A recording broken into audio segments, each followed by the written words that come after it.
Why hello YouTube, Spec Ops Delta here, and look at me, I'm doing something completely different. Now those of you that follow me on Twitter know that I love electronic music, I love trance music, and I actually did my own show for 43 weeks in a row. It was called Trance Tuesday, and I have those available for download. I think I'm going to upload those for everyone to be freely available. Anyhow, I recently did a guest mix for a friend, Quadrant, and I will link that in the description as well. But that just made me want to share how to do this with other people. I remember when I was first starting out, it was so tough trying to find, videos that showed how to actually use this thing. So I kind of had to learn it on my own, and I want to tell you guys how to do it as well. So what I'm going to do is I'm going to go over basic controls.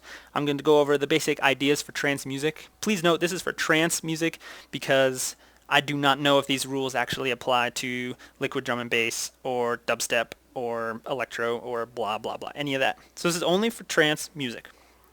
And then we're going to do some math, and then I will show you how to mix. It'll be nice, it'll be fun. So let's get started. I'm using the Traktor Kontrol S2. You can also do this on the Newmark MixTrack Pro with Virtual DJ Pro. I've used both. I prefer this one because it has a little bit of extra stuff. So deck A, deck B, you can control the highs, the mids, the lows. You can change volume. This is your crossfader. This will set how many beats you want to move. This will actually move it. All your cue buttons are here.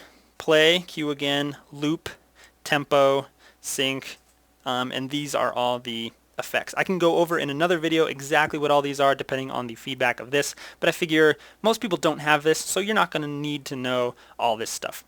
So let's go over the theory behind trance music. Trance music moves in 16-beat increments.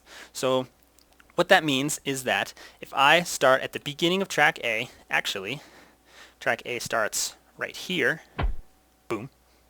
Now, if I move 32 beats forward and 32 beats forward again, that's 64 beats, or with 4 beats in a measure, that becomes 16 measures. So at 16 measures and 31 seconds, something happens. You can see that it changes. You can see the waveform changes.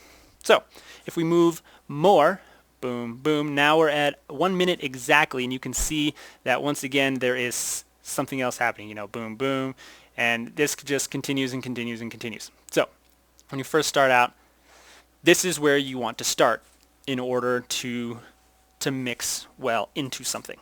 Now, the same rule applies when you're mixing out of something. You can see, bam, I'm still moving at a rate of 16 measure intervals. Boom, right there. So you can see right up here, we are at 1 minute and 34.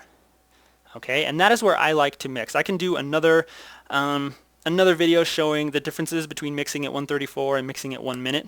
But suffice to say, actually no, I'm just going to mix a minute, and I'll do the more technical stuff later if people care.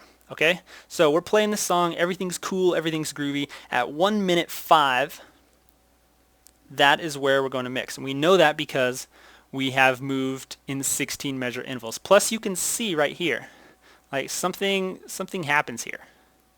Not just the color change, but the color change indicates a different kind of sound wave. Okay?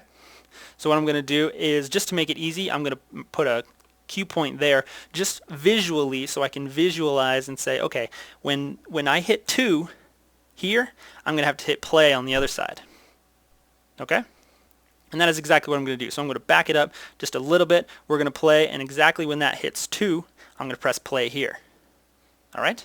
I'm going to keep it all there. I'm going to move the volume down just a tad, but not all the way down, because you'll hear the sound. It'll have a new beat start at the 2 cue mark that I made.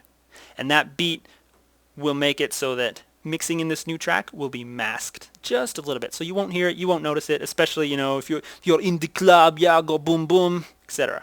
So, cool. Here we go.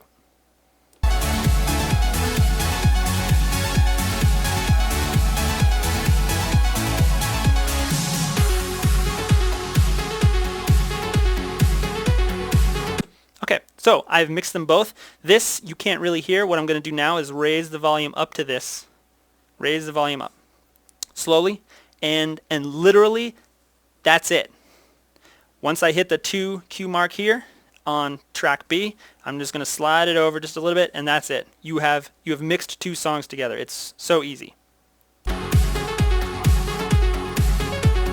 So we're going to keep moving.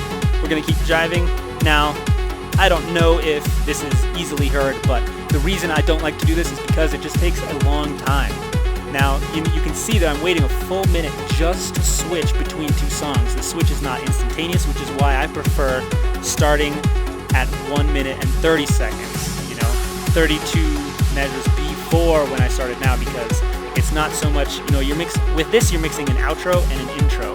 With the other one, with the other way, you're mixing an intro with part of the main melody of that song.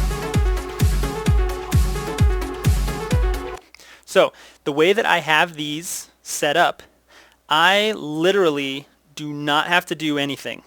This one is going to play out and finish, and this one will be fine. I don't have to touch any of these at all, except for the volume.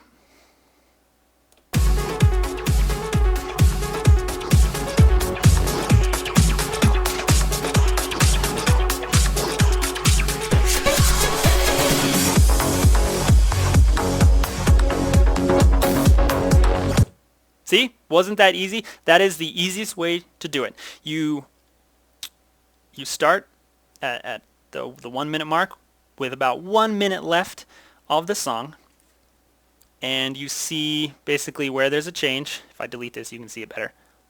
You can see there's a change right there on the 1 minute mark, and that's where you start to mix in this, and you let them play out. It is as easy as that. So that is it for me, guys. I can definitely do much more. I could talk for a week about how to do this. I am by no means a professional, but I do want to give you guys that want this and care, a good tutorial. So let me know if you want more. I will call this episode 1 of a to be determined name. So that is all from me, guys. Much love. Thank you very much for watching. All the best, everybody.